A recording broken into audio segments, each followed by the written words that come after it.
Lettre 10 à Julie. Que vous avez raison, ma Julie, de dire que je ne vous connais pas encore. Toujours, je crois connaître tous les trésors de votre belle âme, et toujours j'en découvre de nouveaux.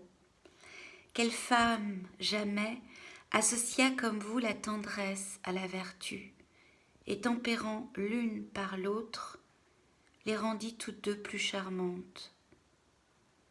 Je trouve je ne sais quoi d'aimable et d'attrayant dans cette sagesse qui me désole.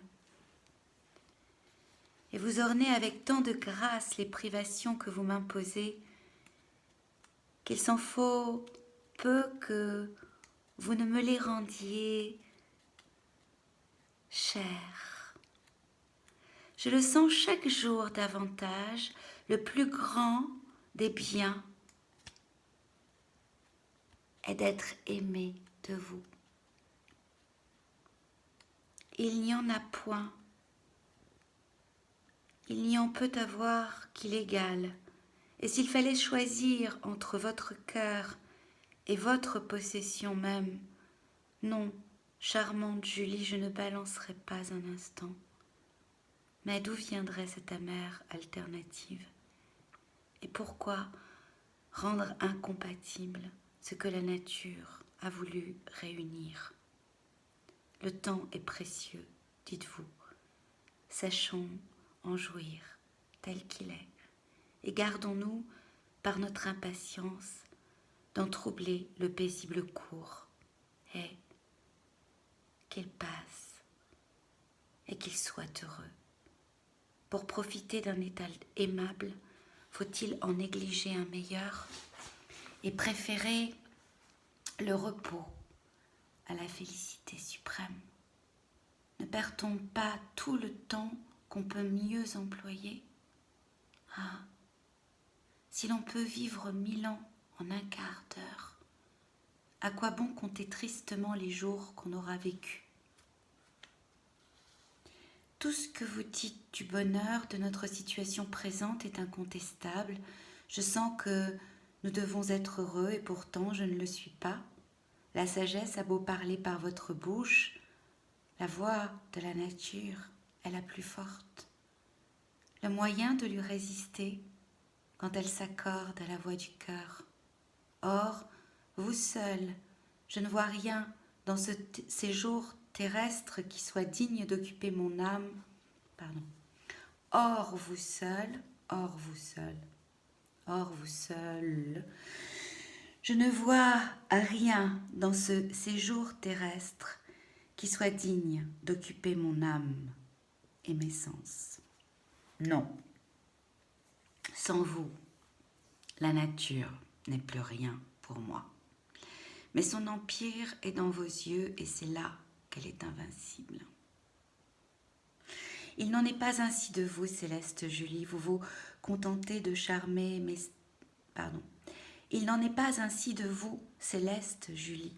Vous vous contentez de charmer nos sens et n'êtes point en guerre avec les vôtres.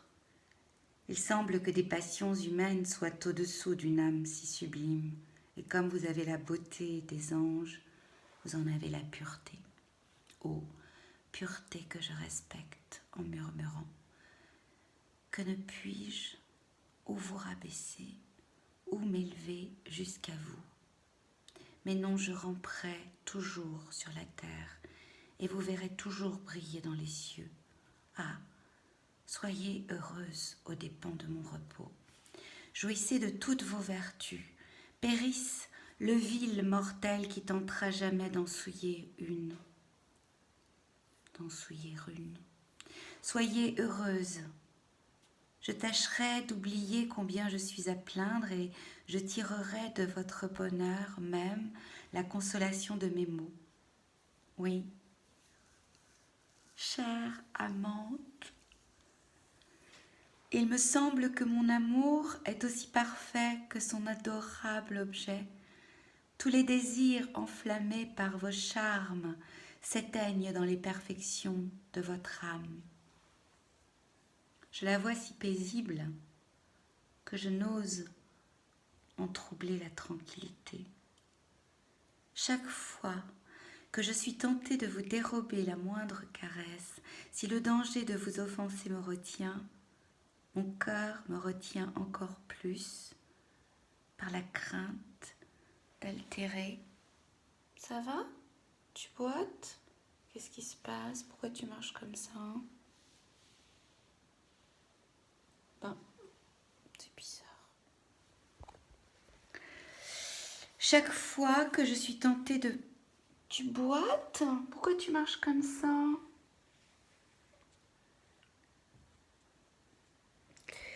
Chaque fois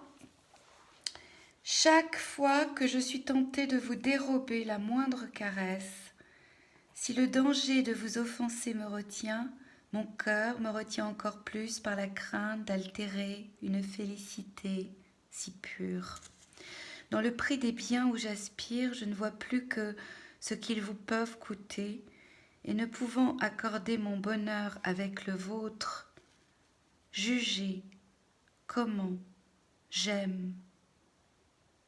C'est au mien que j'ai renoncé. Que d'inexplicables contradictions dans les sentiments que vous m'inspirez. Je suis à la fois soumis et téméraire, impétueux et retenu.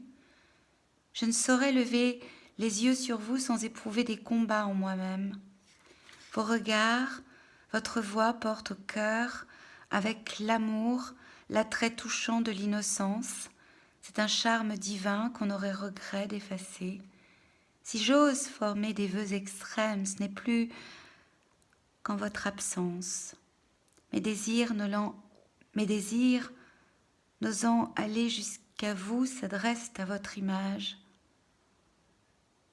Et c'est sur elle que je me venge du respect que je suis contraint de vous porter. Cependant, je languis et me consume. Le feu coule dans mes veines. Rien ne saurait l'éteindre ni le calmer. Et je l'irrite en voulant le contraindre. Je dois être heureux, je le suis, j'en conviens. Je ne me plains point de mon sort. Tel qu'il est, je n'en changerai pas avec les rois de la terre. Cependant, un mal réel me tourmente. Je cherche vainement à le fuir. Je ne voudrais point mourir. Et toutefois, je me meurs. Je voudrais vivre pour vous. Et c'est vous qui m'ôtez la vie.